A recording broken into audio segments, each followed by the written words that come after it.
24-25 तारखेला शहांच्या उपस्थितीमध्ये महायुतीची बैठक होणार आहे अशी माहिती सूत्रांकडून मिळते।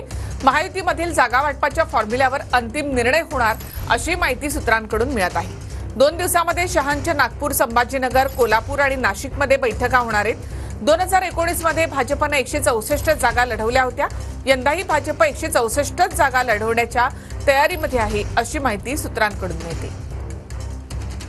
अमित शाह 24 आणि 25 तारखेला नागपूर, छत्रपती संभाजीनगर, कोल्हापूर, नाशिकमध्ये बैठका घेणार। शहा 24 तारखेला शिंदे, फडणवीस, अजित पवारांसोबत चर्चा करणार। 24 तारखेच्या बैठकीमध्ये महायुतीमधील जागावाटपाच्या फॉर्म्युल्यावर अंतिम निर्णय होणार।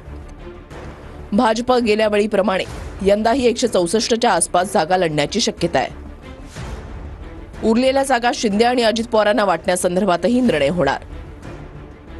सिटिंग गेटिंग फॉर्म्युल्यानुसार प्रत्येक पक्षाला विद्यमान जागा मिळणार। काही विद्यमान आमदारांच्या नावासह भाजप नवरात्र उत्सवात पहिली यादी जाहीर करण्याची शक्यता आहे।